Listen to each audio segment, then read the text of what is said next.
to it. Okay. Well, welcome everyone to ConnectCon 2021. We are so excited that you are here, and welcome to the Climate Optimist class featuring the climate optimist herself, Anne Gennari, sitting beside me on the sofa. Anne Therese is a climate optimist educator, a motivational speaker, and environmental activist. Her award-winning podcast, Hey Change, aims to inspire listeners to embrace curiosity and positivity, as well as promote an ethical and sustainable way of life. Anne and I actually work really closely together. I'll let her tell you about that in a second, but I'm really excited to be here. I'm the ecobabe. I'm a TV host and a sustainability consultant for homeowners and brands, where I turn brands into conscious companies. I'm also a former farm girl, an eco expert, and an entrepreneur. And my lifestyle brand, ecobabe, is also a community where I empower individuals to live more sustainably via individual action, because individual action creates collective change. So Anne, I will let you have the stage. Can you tell us a little bit about the collective? Speaking about collectively. Yes, let's talk to the collective real quick before we dive into the climate optimism. Monica and I are running the collective, which is an online community for anyone who wants to learn how to be a conscious citizen, learn how to co-create a better world, learn how we can step away from this climate crisis and find new solutions to get on board with as we embark on this journey together. So it's open to anyone, no matter where you are. It's online, and you don't have to know anything about climate change when you join us. You can learn as you go in there. We have a lot of topics. We do featured films. We invite experts to talk to us. We have a monthly call to action where we call our local electives and our governments and try to push things that we find to be very important within the law. And so it's just a community of empowerment and support, and everyone is super friendly and nice, and it's just a very encouraging vibe in there. So if you feel called to join us, please check out collectivexaction.com and join us today. Yes, we would love to have you. It's a great community. I love it. Okay, so Anne, let's jump right in. What is climate optimism? It's not a good question. It really is. Yeah. Well, I know that climate optimism can sound very strange because there's not a lot to be optimistic about when it comes to climate today. However, it's a whole concept that I've been working around for many years. And in a one-sentence elevator pitch, climate optimism is changing the narrative on climate change so that we can start acting from a place of excitement and courage over fear. And really what I teach and talk a lot about is, how we learn about these psychological barriers that we are actually encountering in the climate question. We don't really know this, but I have been nerding out on this topic for many, many years. And the question I keep coming back to is, why are we not doing more about climate change? Why is it that we know about these things? We know we have this crisis that we, need to deal with. That's just getting worse and worse. And so why are we not getting to action? And in trying to find the answers to that question, I've learned a lot about human psychology, about change, about when do we change and when do we try to avoid it at all costs. And I've learned some really interesting things about us humans, how we deal with information, and how when we get too much information without good follow-up steps of what we can do to make a difference, we actually tend to do less. And so some interesting little fact I will just throw in there is that studies have shown that the more we learn about climate change, the less we actually tend to do something about it, which is mind-blowing, because you think okay, we just need to have more awareness, we just need to have more news and more headlines, and as soon as people know about it, things will change, and the opposite is happening. So why is that? And so in learning about all these things, I realized that we have to start looking at climate change, talking about climate change, and embarking on this work that we're here to do from a whole different lens. And that is what climate optimism is ultimately about. Yeah, it's so important too. We've learned a lot about climate optimism in the collective, actually, and it's highly valuable. It's just irreplaceable and really will change your world. One thing that I particularly like with your classes, we have the Climate Optimist Masterclass within the collective, by the way. I love learning about happiness hormones, and you talk a lot about that. Can you explain to us why happiness hormones play such a big part in climate optimism? Yeah, I know this is a favorite of yours, Monica. Yes. So we'll talk about them. All about it. So we have 4 so-called happiness hormones in our bodies. We naturally produce these, and you may have heard of them before. It's dopamine, serotonin, oxytocin, and endorphins. And there are technically our reward system. And we get rewarded for doing things the right way, if you want to put it simply. And I have chosen to include the happiness hormones in my Climate Optimist teachings because I think, well, first of all, we need them as human beings. Like, we need them for our health, our happiness. We need them to feel grounded and supported and motivated and productive. When we have low levels of either or of these, like these hormones, that's when we get depressed and anxious, and we don't get work done. So we can go deeper into each of them. But basically, what I find to be fascinating and also really important to understand is that when you're up against something like climate change, you feel like things are so urgent that we can wait till later to take care of ourselves, right? It's like, work hard now, I'll rest later. Like, we have too much work to do. And I found myself there for many years. I was trying to spark change from being what I called an angry activist. And I found it honestly really hard to wake up in the morning and give myself reasons to feel good that day.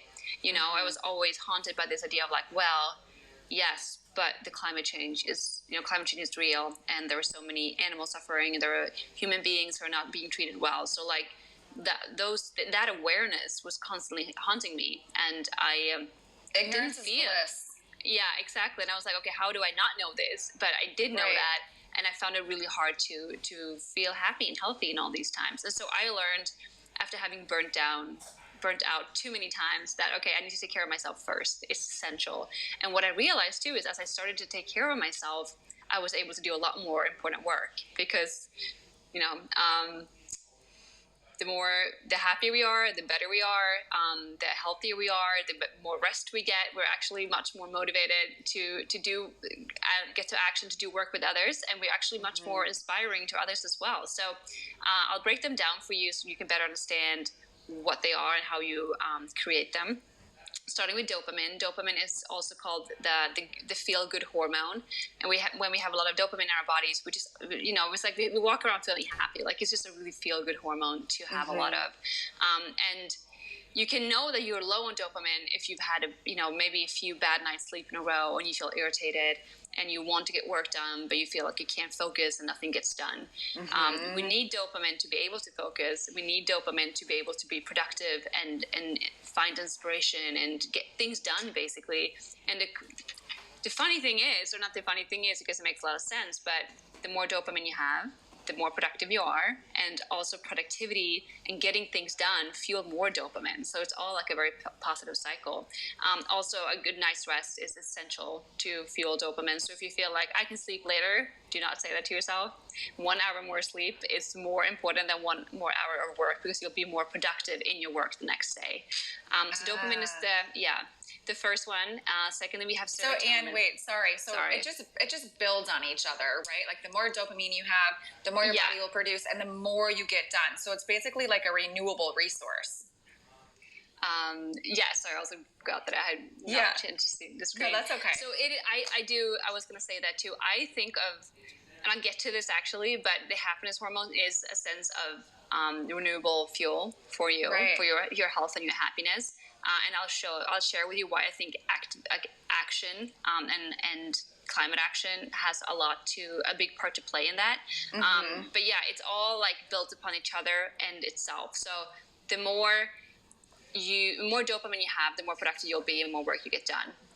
And the more work you get done, the more dopamine you're creating. So I always say an easy way to get out of a funk, let's say you feel like, okay, I keep procrastinating. By the way, procrastination is the worst for dopamine levels.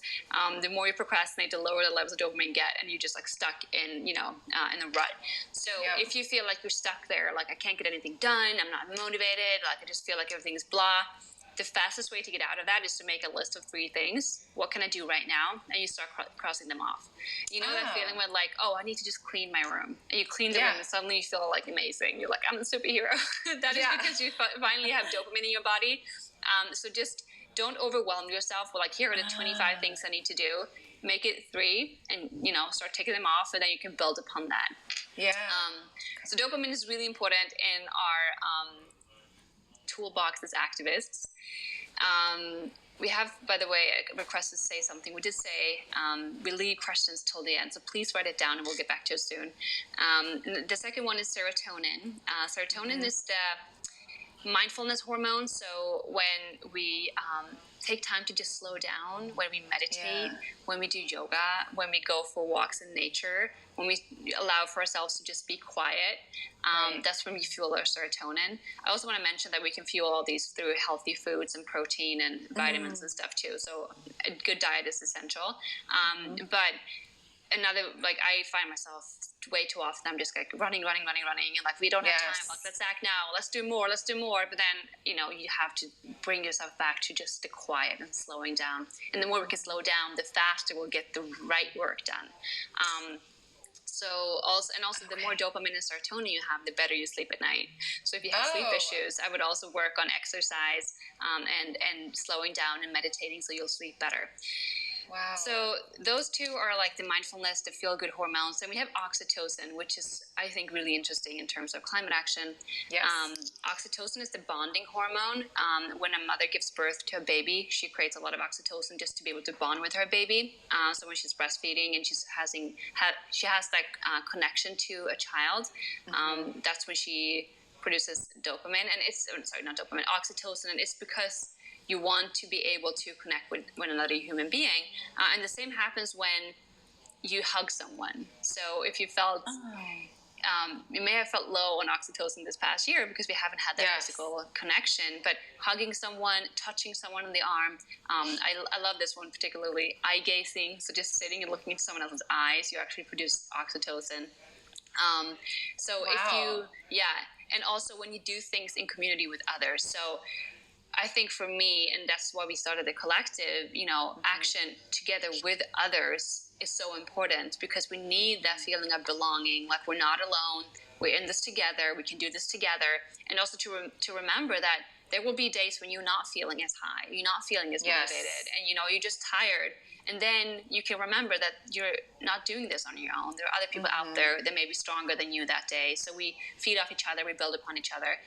So a few tips for creating oxytocin, which is actually a really important hormone to have. You can do things that give you pleasure. So if that's taking a hot shower, try to keep them short though because of climate. But eating a piece of good chocolate, a massage to yourself or to your partner, dancing, singing, cooking, like anything that brings you joy basically creates oxytocin. Intimacy, sex, hugging, kissing. You can also give intimacy to yourself, but obviously it's better with someone else. And again, eye gazing. If you don't want to touch someone right now, just sitting from a distance and looking into each other's eyes is really, really helpful. Wow. And then lastly, we have endorphins, which I think most people know about. It's also called the runner's high because when you run after a certain time, you enter a state of euphoria, which is when your muscles basically get so tired that your body starts producing endorphins. So it's painkiller hormone. And we get rewarded for like pushing ourselves to the edge basically. And I think also what reminds me so much about the happiness hormones is that we get rewarded for doing good stuff. Like, we get rewarded for exercising, for choosing growth, for pushing ourselves beyond our comfort zones, for connecting with others, and for doing work. Like, I don't think we're not supposed to just sit and wait and hope for things to happen. You know, that doesn't make us feel good at all. We're supposed to be in movement with each other, and always seek more and better ways to do things. So I think that's, for me, just a really good indicator that, you know, this is what we're here to do, and we will be rewarded for doing these things. And if you're someone who has recently, or maybe have for a long time, been active in community action, and doing whatever you can to make this world a better place, you know what it feels like to have a lot of happiness hormones in your body. And I'll also mention one more thing, because it's actually proven that you are, like, there are different stages of happiness that you can measure. I don't know how they measure this, but doing a favor to someone without like wanting something in return, you literally just do it because you want to help someone, is ranked as like the highest level of happiness. Oh my gosh, spread kindness. Yeah, so that's actually oxytocin. So you get a lot of oxytocin from just, you know, being in service and in community with others and doing something out of just pure good. So those are the happiness hormones. And I want anyone who's tuning in right now to know that they are important, to remember that in order to make a difference in the world, you need to really take care of yourself. It's okay to feel awesome, because the happiness hormones will make you feel awesome. And the better you feel, the happier you are, the more grounded you can be, a bigger change you'll be able to make to the people around you. You'll be more inspiring. You'll be able to onboard more people on this mission with us. And, a better world is built on better people. So it's totally okay to choose that path. 100%. Can I add something really quickly? Absolutely. So I made a speech at a beach cleanup for World Oceans Day, and it was in Santa Monica, and I talked about the happiness hormones, right? And I said, doing this beach cleanup is your key to sustainably being an activist as we continue our days together. And I mean, those weren't my exact words, but I said something along those lines. And then I received texts from people I just met that day, like probably an hour after the beach cleanup had finished. And they were like, oh my God, I feel so good. I cannot stop smiling. I cannot wait for the next one. I can't wait to go do more things for the planet. And it's just proof that this really does effectively work. Yes, it does. And I'll firsthand. This is just my prompt to anyone who's here in this room today. Don't take my word for it. Go try it out yourself, and you can be your own source of, proof, because, you want to feel this way. Trust me. Yeah, 100%. And that this is essentially what an optimist in action is, correct? Yeah. Yeah. So I actually have a slide for that. I'll just explain it real quick. Perfect. Yeah. If you want me to. So I call it being an optimist in action. I co-termed this term with my friend Robin Shaw. And basically what it means, and I want you to remember this as you're out there doing the work, the more that's why I call activism our own sources of renewable energy, because it fuels us constantly. It's like a beautiful positive loop that keeps going. The more action you can get to, it doesn't always have to be huge, but small actions in your everyday life, the more you do, the more you show up as the change you wish to see in the world, you start producing these happiness hormones. And the more happiness hormones you have in your body, the more optimistic you will feel, not just because you have the hormones in your body, but also because you're proving to yourself that there are different ways of doing things. You're proving to yourself that there are different ways of living life, but we actually do have a chance of co-creating a different kind of world. And so when you're being the change and you're having all these happiness hormones, you feel more optimistic. And the more optimistic you are, you have a broader mindset, and you can invite creativity, and you can start finding even more solutions. So it's just a continuous fueling of change and changing the world. And should we give some examples of how to change the world as an optimist in action? Yeah, why don't you do that, Monica? That's your area of expertise. So nature cleanups are, oh my God, they feel so good. Whether that's just walking along your road and picking up trash, or participating in beach cleanups, anything in a natural area, that's a great one. You can call Congress, like we mentioned before. We do this in the collective every single month. We literally are the gateway for Americans in the States, for our congressional members to know what's going on outside Congress doors. We are the gateway for getting bills signed into actual legislation. It is us. Our calls count. It's a huge one. It takes like 5 minutes. Petitions really work. Volunteering locally. I actually was just at my eye doctor, and I asked him to invest in a TerraCycle box to recycle like all of the contact lenses cases. So anytime you're at the doctor or anyone in your community, get them to have a TerraCycle box, which is a recycling box, or some sort of recycling program. People don't know any better. They go on with their daily lives. They're doing business. It's not until you say something or request something or just bring something nicely to someone's attention that sparks change. So just try to spark change within like your community, your doctors, your lawyers, whatever it may be. Also, if you have children, instill programs in their school. It's so cool. Like, can you imagine if your kids' school started like a garden or a composting system and started teaching your children about the soil health and the beauty of circle of life, basically, things like that. And even like, I'm from a farm. I was raised on a farm. So growing up with animals is like, for me, it was the most meaningful thing. Like, get a goldfish for your kid, get a cat or a dog, adopt. Even those small things at home that seem like it's just like a natural part of everyday life, it's so meaningful for your kids when they turn into adults to just value the environment and the circle of life and feel and see and watch and experience that everything is interconnected. Yeah, and I want to just add on that because you said so many great things. You talked about, what can happen at home with our families. And one thing I would like to add, you kind of mentioned it, but just to really simplify, starting conversations about climate change. We do not have to be climate experts because there are very few of us who are. We all need to be talking more about climate change and have more engaging conversations. And it can even be, we'll talk about this in the next question, but just talk about it. Like, are you worried? And how does that make you feel? And ask others if they're worried as well. And the more we can talk about it, it's going to become more of a norm to talk about these things, which is really, really important. And when you were talking about cleaning up the nature, I think of myself now, like if I'm walking down the streets of New York, or if I'm in the countryside walking down, the side of the road there, if I see a piece of plastic or some sort of trash, I pick it up. And yes, it's a little bit annoying, but it's just a very easy thing to do. You don't have to feel like, okay, how can I organize beach cleanup? Or how can I join something? Like, you can start super small by just acknowledging what's around us and choosing to make a difference by just picking up one piece of trash, and you will start to feel better. And then you start thinking of other things you can do. So just start small and keep adding on.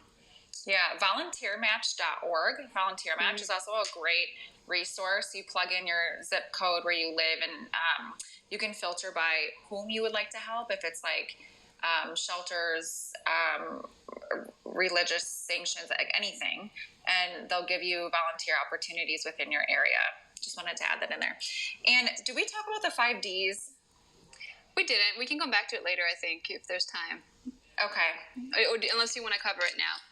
I think it's okay. I think it actually really fits into happiness hormones because as we were talking about the first one, the dopamine, I was like, oh my God, I get stuck all the time, which is part of the 5 Ds. Okay. All right. So I'll cover them quickly because the 5 Ds, I learned about them in the book, What We Think About When We Try Not to Think About Global Warming. Brilliant title. It's written by Paris Storkness. He's a Norwegian scientist. And he really, dove deep into the psychology and what do we do when we learn certain things. So the 5 Ds are the 5 barriers to climate action. They are doom. Sorry. Wait a second.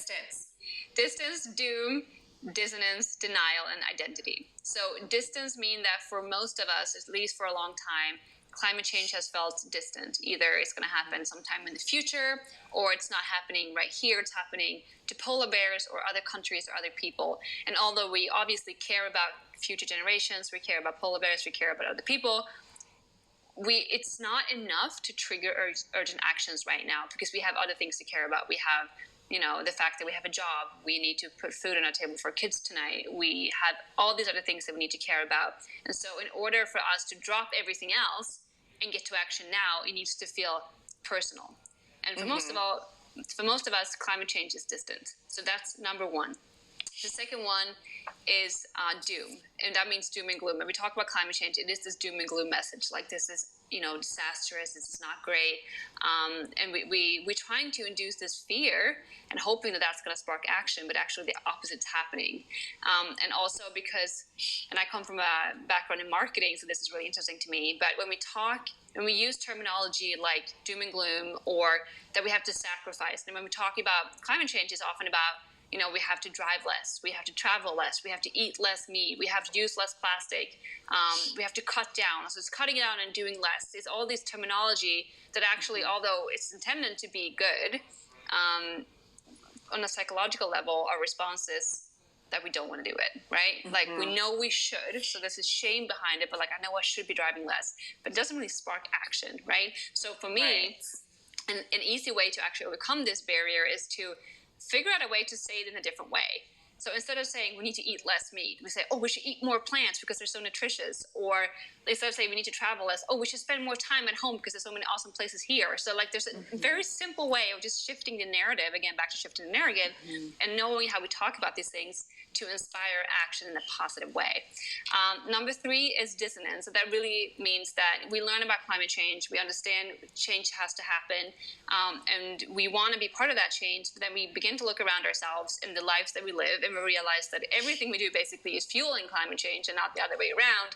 And so you're back to that thing of okay, but I do need to drive to work, and I do need to get my kids to school, and I do need to do all these things. And that's where the dissonance appear. And it's really hard to stay there. And so what we do is, number 4, we apply denial. You know, yes. We all work around with some bit of healthy denial. I call it healthy denial because I'll cover that soon. But it's impossible to stay in that state of awareness all the time. Because you go crazy. Like you just can't continue your life that way. And so we need to apply some denial and be like, okay, well, maybe it's not as bad as I thought it was, or maybe we can figure this out. And then you just keep going about your life in this world of dissonance and not changing. And the last one is also really important, which is identity. So it's not technically a D, but identity. And it means that we're social creatures. We identify to our societies, to the people around us. We're constantly, either subconsciously or unconsciously looking, consciously or subconsciously looking for clues around us to see what's the norm, what are people doing, what's acceptable, and then we do what other people are doing. So until someone else does something differently, and more people do that, like, okay, now it's cool to buy secondhand, or now it's cool to bring your own coffee cup. Like, the more people that do that, we're shifting the norm, and we're shifting the collective identity. But it takes some time, and also we tend to find evidence that backs things that we already do, because we have our own self-identity that we want to feel is good. Like, I don't want to walk around feeling like I do everything bad, right? So if I'm someone and I identify someone who has to drive to get to work, I'm going to find reasons to why driving to work is better than flying to work, or whatever it is. So that is why, although we know about climate change, we know it's bad, these are the 5 Ds that keep us stuck where we are. And I think it's really important to know about them so we can move past them and into a better world. It definitely helps. And speaking of doom and gloom, so the new Intergovernmental Panel on Climate Change report just came out a few weeks ago. And although we knew much of the report already, it delivered some really dire news. It is now agreed upon, according to the report, without room for interpretation or doubt, that climate change is real and that it is looking much worse than we first expected. Even the UN General Secretary Antonio Guterres even announced the report as Code Red for Humanity. So with reports like these and all of this climate news about, wildfires, droughts, extreme flooding, everything, and social issues as well, climate anxiety is on the rise and people are finding it hard to cope. What are your tips for dealing with climate anxiety and eco-guilt, and how do we consume this type of news without losing ourselves to despair and hopelessness, doom and gloom? Could be the most important question of the year.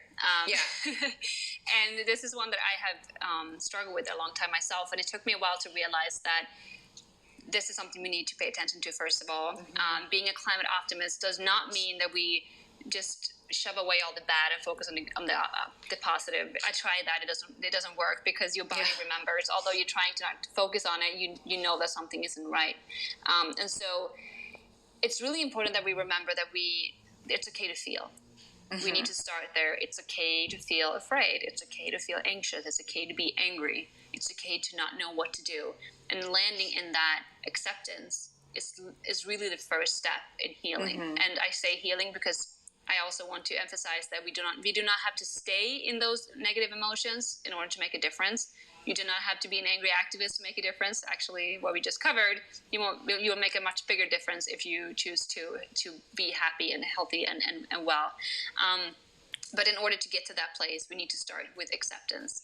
And I think it's important that we start talking about it more. So when you learn something, who is someone you can just ask, did you know about this? How does that make you feel? I'm actually really anxious about this. And also knowing that it doesn't have to lead to a positive solution. You don't have to feel better after talking about it. You can just feel bad. I just learned this from a really amazing TED Talk that I'm blanking on the name. I think it's going from climate anxiety into empowered action that everyone needs to check out. With Renee Lertzman, I say that too.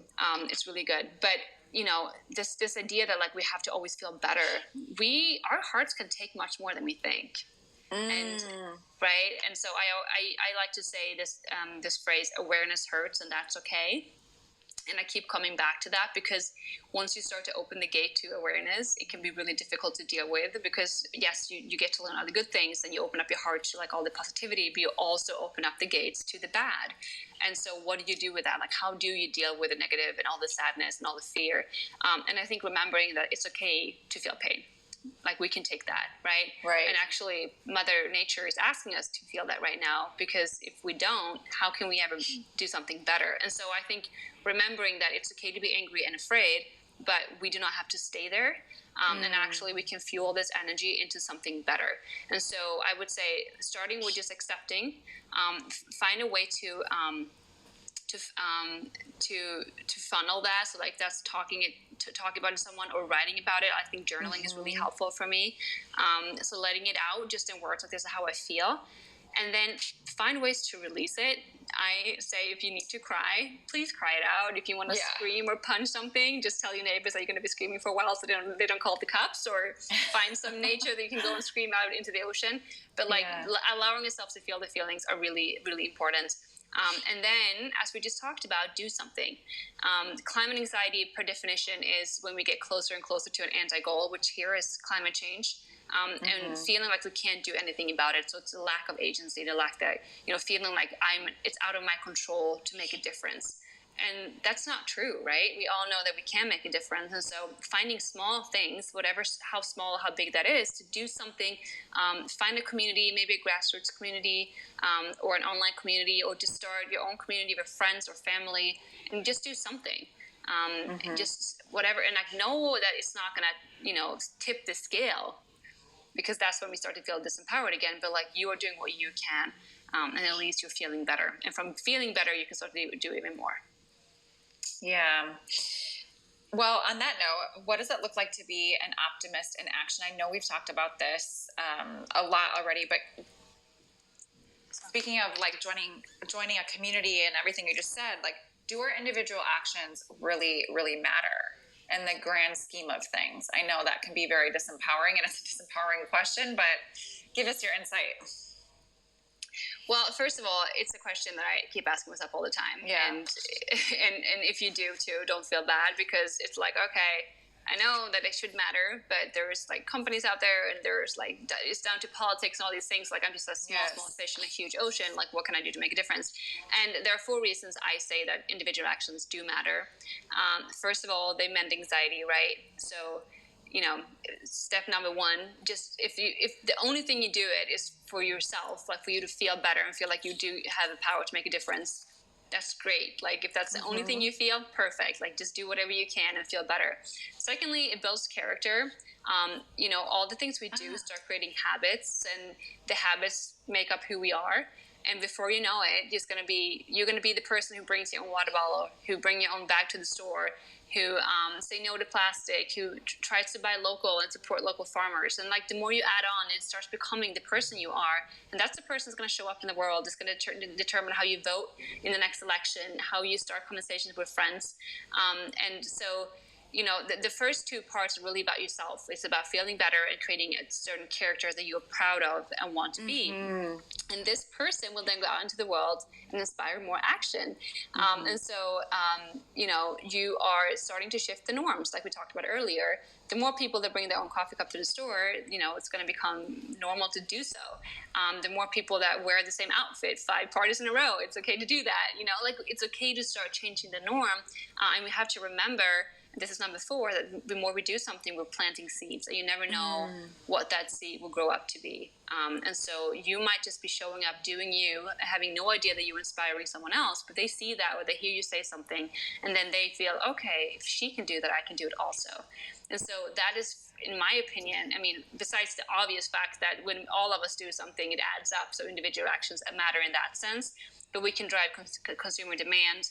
Companies are looking at the numbers. So if all of a sudden 50% of their consumers are buying sustainable materials, they're going to shift their production to sustainable materials. We can just go and look at the grocery store. How much organic can we find around now? Because people want to buy organic food. So like, we do have power in how we shop, but also it's beyond just purchasing, because I feel like we want to transition out of this consumer society. Just the fact that you show up as a certain person, that you have faith in the future, and you choose to be optimistic. I feel like something I really want to mention too, to be a climate optimist, I know they can feel like you're a hypocrite, and like there's so much pain and suffering right now, and like, who are you to show up as the sunshine in all of this? We need the sunshine, right? It's okay. And just remember that part of just being optimistic, of being happy, of thinking that there is some sort of hope. We need that right now in the world. So if that's all you can do, then that's great. Faith in the future might be my new favorite motto. You have a lot now, I feel like. Oh my gosh. You need to make a list, Monica. Yeah. Should we do the paper towel example really quick, since we're talking about individual actions? Yes, absolutely. And then we'll get to the next question, because it's almost 1:45. So This is my favorite example of why individual action creates collective change. It's an insane example. It has to do with the United States. So in America, we use 13 billion pounds of paper towel each year. That's a lot of paper towels. Paper towels weigh nothing. 13 billion pounds. Per person, that's 40 pounds or 80 rolls per year. So every day for these paper towels, 51,000 trees are cut down and 60 million gallons of water are used every day to make paper towels. So if we reduced usage by just one paper towel sheet a day, we'd save 571,230,000 pounds of paper towel waste in America each year. Wow. Just by your individual action every day. And it's a small daily action. Yeah. And if you don't remember the numbers, let's just say that's a lot. It's a lot. It's a lot. Yeah, exactly. I love that example. Thank you, Monica. Oh my gosh, it's the best. I know. What does a climate optimist future look like? Yes, thank you for asking this question, Monica. And actually, this came to me as we were talking to the other wonderful guests who came up on stage. And I want to just mention this, and this is not going to be what you want to hear, but even if we were to stop all our carbon emissions tomorrow, let's say we just figured out, like, boom, tomorrow, climate change, we're not going to fuel it anymore. Even so, we've reached a point where in the coming decades, things are going to continue to get worse. And I want to say that not to be like, okay, here's doom and gloom and here's how things are awful, but for you to remember that, because when it happens, to not lose faith. And we need to be prepared that things are going to get worse and things are going to get scarier and things are going to look like there's no chance ever we're going to figure this out. But we have to, in all of this, remember that we are figuring this out. We have solutions. Solar is cheaper than ever. So many people around the world care, and we are working for a better world. And we have to just come back to that faith. I just want to say that because I want you guys to be prepared as we continue on these decisive decades, as they call it, to keep fighting, to keep creating your own optimism by being optimists in actions, and keep finding community and fighting the fight. So with that said, I want to leave you guys with a little exercise that I love.